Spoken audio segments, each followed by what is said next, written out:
Bienvenue sur mon podcast La Voix du Tao. Je suis Christelle. Je vous accueille avec joie dans cet espace. J'œuvre pour la liberté et l'autonomie dans tous les domaines de vie. Pour moi, le retour à soi est la clé de tout chemin d'évolution. À travers mes épisodes, je vous partage des sujets inspirants ainsi que l'évolution de mon activité professionnelle créée en 2019 après un retour profond à moi depuis 2015. Des épisodes en solo et des épisodes avec des invités, je vous emmène dans mon univers. Merci pour votre présence et belle écoute.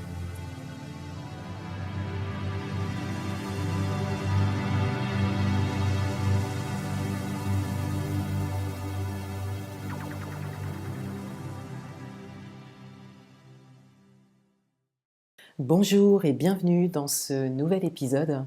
Alors avant de commencer, je suis installée dans un endroit différent de d'habitude et il peut y avoir un peu de bruit autour de moi. Donc peut-être que vous entendrez des bruits de fond parfois, mais je ne pense pas que ce sera dérangeant. Alors, encore une fois, bienvenue dans cet épisode, un épisode dans lequel je souhaite vous parler des 3 comportements clés à adopter dès le départ sur un chemin d'entrepreneur. Pour ma part, ça a été un tournant dans mon évolution. Parfois, les choses ont changé en quelques secondes en lien à la compréhension de ces comportements clés à adopter et à développer, à comprendre, adopter et développer. Et c'est l'objet de la 4e masterclass de mon mastermind Light pour femmes entrepreneurs dont je vais vous parler en fin d'épisode. Alors, pour vous donner un peu de contexte, dans mon parcours, j'ai, à l'entrée de l'âge adulte, au moment où je suis entrée dans le monde du travail, j'ai développé une capacité d'adaptation. Donc j'ai été adaptable à partir de ce moment-là, alors que ça n'est pas dans ma nature.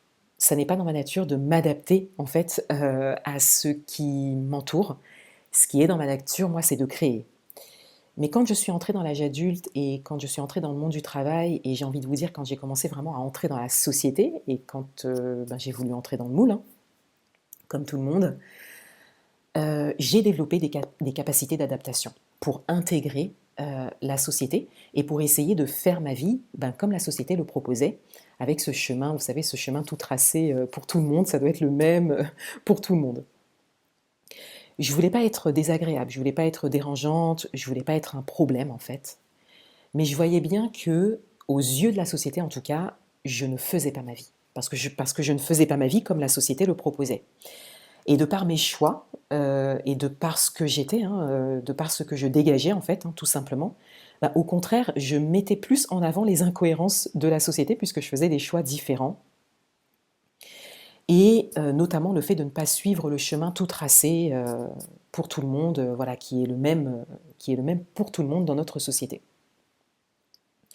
Donc ça a été un moment très inconfortable pour moi, bien évidemment, parce que je voyais bien que tout le monde faisait sa vie, entre guillemets, que tout le monde faisait sa vie autour de moi et moi j'avais l'impression de ne pas faire ma vie alors que si, je la faisais. Je la faisais juste différemment, mais je la faisais. Mais j'ai quand même essayé pendant des années et des années alors au début de rentrer dans le moule et puis après de faire les choses à ma manière, mais de quand même être intégrée à la société. Et c'est de là, en fait, qui est vraiment, qu'il y a vraiment quelque chose qui s'est installé en moi, cette capacité d'adaptation, voire de suradaptation même, pour, euh, pour quand même faire partie de la société, pour quand même essayer de faire ma vie comme la société le proposait, etc. Et puis j'avais vraiment aucun exemple différent autour de moi. L'exemple différent finalement c'était moi. Donc j'avais pas d'exemple auquel me raccrocher en fait. Voilà, donc ça a été assez compliqué intérieurement parlant. Et puis j'ai aussi une grande capacité d'aide et d'absorption des énergies extérieures, des énergies des autres, pour en faire quelque chose de positif. Donc c'est-à-dire que je vais facilement en fait absorber la négativité qui peut me venir et en faire quelque chose de positif. Sauf que ça m'a épuisée. Ça m'a épuisée parce que finalement, j'en ai pas fait quelque chose de positif.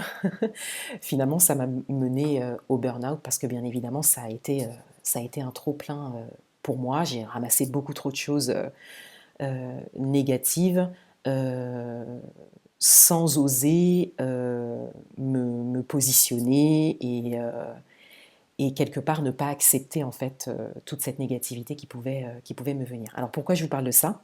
Parce que pour moi ça aussi ça fait partie de la capacité d'adaptation. Le fait d'absorber comme ça des choses et comme je ne voulais pas être désagréable, comme je ne voulais pas, encore une fois, je ne voulais pas être un problème et j'avais vraiment l'impression que c'est moi qui ne faisais pas ma vie et que les autres la faisaient.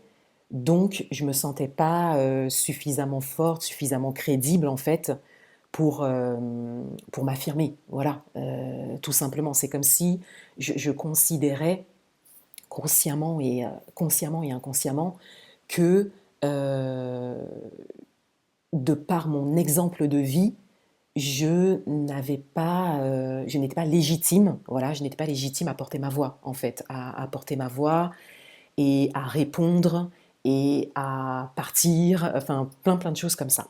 Alors qu'en fait, c'est ce que je faisais avant, encore une fois, hein. C'est vraiment à partir de l'entrée de l'âge adulte et l'entrée dans le monde du travail que j'ai commencé à être comme ça. Mais avant, je claquais la porte très facilement, voilà. Ça, c'est mon histoire, hein, bien évidemment. Alors, tout ça m'a mené au burn-out. Il y a eu un trop-plein, il y a beaucoup de choses qui se sont accumulées. Moi, quand j'ai fait mon burn-out, j'ai tout de suite compris que ça n'était pas dû aux 6 derniers mois de fatigue au travail, mais que c'était vraiment dû aux 10 dernières années, enfin aux 10 années qui venaient de s'écouler. J'ai tout de suite revu tout ce que j'ai accumulé, tout ce que j'ai reçu, euh, tout ce que j'ai accepté, etc., hein, bien évidemment. Et donc j'en viens à ces 3 comportements clés, des comportements qui ont changé mon quotidien. Ça a vraiment été la déculpabilisation totale pour moi d'adopter ces 3 comportements. Ça m'a apporté de la légèreté mentale et ça m'a aidé à reconstruire, renforcer et protéger mes énergies. Ça m'a aussi permis d'attirer une clientèle beaucoup plus alignée. Et aujourd'hui, je me sens positionnée, en fait, affirmée et dans une posture qui attire le respect. Le respect de mes prestations, le respect de qui je suis, le respect des conditions pour travailler avec moi. Donc comment ça se passe, en fait, hein, tout simplement. Et l'attitude envers moi est beaucoup plus respectueuse, encore une fois, et complètement différente de ce que j'ai pu connaître avant, dans mes débuts en tant qu'entrepreneur. Et ça dépasse le domaine de l'entrepreneuriat parce que c'est également le cas dans ma vie personnelle. Je ne suis plus un bouc émissaire, je ne suis plus celle sur laquelle on jette facilement ses blessures à la figure par des remarques, par une certaine attitude qui n'est pas respectueuse, par des coups bas. J'ai beaucoup connu ça dans ma vie professionnelle auparavant, par des demandes insensées en termes de conditions pour travailler avec moi, etc., etc. Alors bien évidemment, ça c'est mon histoire, vous avez la vôtre, hein, et votre histoire est différente, ça n'est qu'un exemple, et donc vous voyez en quoi ces 3 comportements clés résonnent, en quoi ça vous parle. Alors les 3 comportements clés, les voici. Donc le premier, c'est l'honnêteté, l'honnêteté radicale. Et si je devais détailler un petit peu ce sujet, je vous parlerai d'honnêteté radicale envers soi d'abord et ensuite envers les autres. Pour moi, c'est l'honnêteté envers soi qui permet d'être honnête avec les autres ou avec en lien à une situation, quelque chose d'extérieur à soi. Quand on est radicalement honnête, l'intention est bonne. L'intention est bonne parce que on est vraiment en accord avec soi-même en fait, tout simplement. Et en plus de ça, on aide l'autre et on fait les bons choix, on prend les bonnes décisions par rapport à une situation extérieure. Quand on est radicalement honnête, des décisions se prennent assez rapidement, des choix se font. Et il y a un alignement qui se fait. C'est pas forcément agréable, surtout quand ça engage une relation ou quand ça engage une prise de décision qui souvent peut être inconfortable. Mais par contre, ça fait quand même du bien à l'intérieur de soi. Le deuxième comportement clé, c'est demander de l'aide. Donc, oser demander. S'adresser aux bonnes personnes également. Et chercher qui pourra vous aider à avancer, à atteindre votre but, votre objectif, à mener à bien vos projets, plutôt que comment vous pourrez le faire toute seule. Demander de l'aide, c'est aussi accepter les personnes qui se présentent à vous. Parce que parfois, l'aide, on ne va pas la demander à quelqu'un précisément. Parfois, l'aide, elle va tout simplement être en pensée, en fait. Vous allez simplement vouloir quelque chose, vous allez vouloir avoir une piste, hein, pour pouvoir avancer en tant qu'entrepreneur. Et la vie, qu'est-ce qu'elle va faire? Elle va simplement vous mettre sur votre chemin des rencontres. Donc là, il s'agit d'accepter l'aide qui se présente, que quelque part vous avez vibré, que quelque part vous avez demandé. Donc il s'agit d'accepter les personnes qui se présentent à vous sur votre parcours en tant que femme entrepreneur, d'accepter en fait et de vous ouvrir et de ne pas rejeter ce qui peut vous être proposé. De par une situation, de par une synchronicité, de par une proposition directe aussi que quelqu'un pourrait vous faire. Quelqu'un qui est passé par ce par quoi vous êtes en train de passer ou par ce par quoi vous vous apprêtez à passer. Donc là, il s'agit d'ouvrir, de vous ouvrir, d'ouvrir votre cœur en fait. Pour ça, parce que la vie, et ça je l'ai déjà dit plusieurs fois dans mes partages, hein, la vie ne vous enverra jamais le gâteau tout prêt, elle vous envoie les ingrédients. Et elle ne vous enverra pas non plus quelque chose de confortable, quelque chose de logique, pile au bon moment, etc. Pas du tout. Elle vous enverra ce qui est bon pour vous. Et c'est pas ce à quoi vous aviez pensé. C'est pas le profil de personne ou d'accompagnant auquel vous aurez pensé. Vous voyez? Voilà, donc pour moi, ça fait partie de ce comportement-là, demander de l'aide, accepter ce qui se présente après avoir fait votre demande, bien évidemment. Et puis, il y a aussi le fait de bien s'entourer, de savoir à qui demander, encore une fois. Je pense également que déléguer assez rapidement peut être très intéressant lorsqu'on se lance dans l'entrepreneuriat ou lorsqu'on est déjà lancé et qu'on souhaite évoluer. Chercher à déléguer assez rapidement peut être très intéressant. Moi, je l'ai fait, j'ai attendu à peu près 4 ans pour le faire, si je ne me trompe pas. Et je pense que ça peut être fait même dès le départ. Et pour moi, ça aussi, ça fait partie de l'aide qu'on peut recevoir. Mais pour ça, il s'agit de comprendre c'est quoi demander de l'aide, il s'agit de s'ouvrir à la notion de recevoir, encore une fois. Hein. Voilà, il s'agit vraiment de comprendre profondément ce sujet pour adopter le comportement clé, ce comportement clé. Et le troisième comportement clé, c'est être son futur. Être son futur désiré. Et ça, c'est un gros morceau. Ça, c'est un gros morceau. Il s'agit d'agir, de décider comme le ferait votre version future. Cette version de vous qui a déjà tout accompli. Et moi, récemment, je suis tombée sur cette phrase qui m'a beaucoup touchée, qui dit, alors je suis tombée dessus en anglais, hein, donc là je l'ai traduite, mais c'est vrai que l'entendre en anglais, c'est plus vibrant, puisque forcément là je traduis, donc les mots ne sont pas les mêmes, et n'ont pas la même vibration. Mais en tout cas, je pense que ça va vous parler. Il vaut mieux échouer à partir de sa version future que de réussir depuis sa version présente. Et ça m'a aidé à faire un shift. Cette phrase, elle m'a vraiment aidé à faire un shift. Et je suis complètement en accord avec ça. Et ce comportement-là, être son futur désiré, ça demande de l'engagement, de la confiance, de la constance. Ça demande de passer à travers plein d'obstacles. Des obstacles intérieurs. En gros, votre petite voix intérieure qui va vous dire pour qui tu te prends. Également des obstacles extérieurs. On peut vous dire à l'extérieur pour qui tu te prends, ou on peut penser ça de vous. Vous voyez, ça vous atteint quand même si c'est une pensée, ça vient vous toucher. Hein. C'est pour ça qu'il est important de renforcer ses énergies. Mais vous voyez, être son futur désiré, c'est pour ça que je dis c'est un gros morceau, et d'ailleurs c'est la dernière chose que l'on verra en termes d'études dans le mastermind, parce que ça demande beaucoup d'engagement et ça demande de développer de la confiance en fait intérieure, mais ça se fait, bien évidemment. Et quand vous arrivez à ça, quand vous arrivez à vraiment être dans votre version future en fait, au quotidien, ben là ça fait du bien aussi. Ça fait beaucoup de bien à l'intérieur de soi. Et vous attirez des choses complètement différentes à l'extérieur de vous, votre vibration change.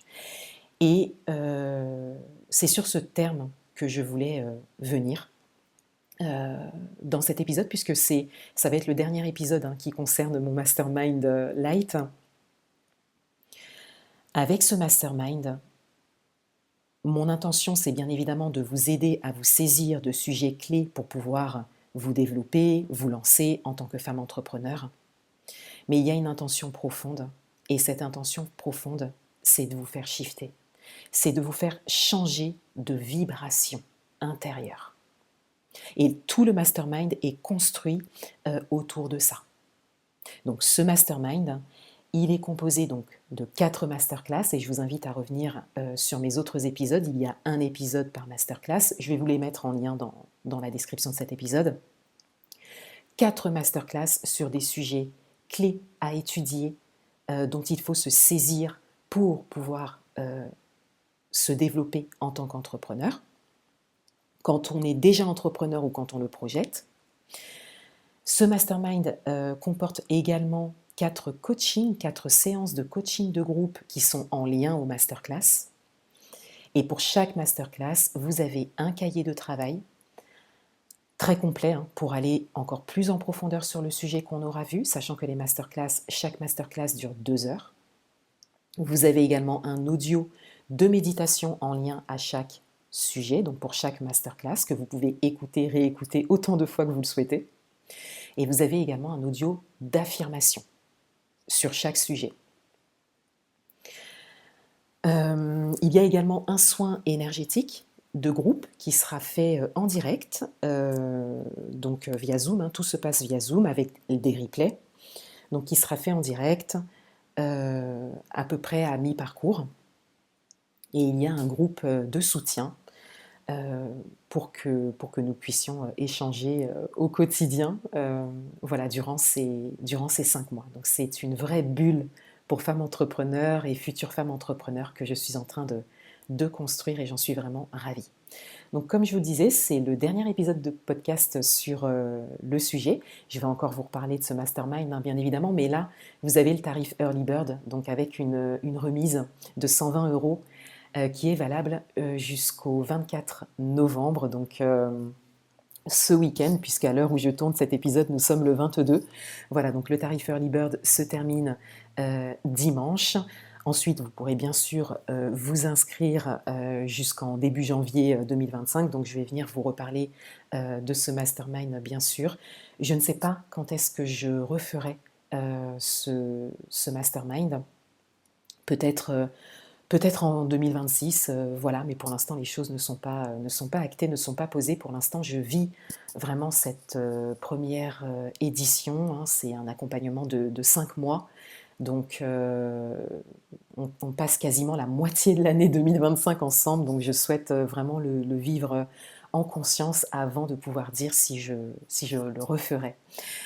Et quand est-ce que je le referai. Donc saisissez cette occasion. C'est toujours le bon moment quand on se sent appelé. Voilà, tout simplement. Je vous remercie de votre présence, je vous remercie de votre écoute.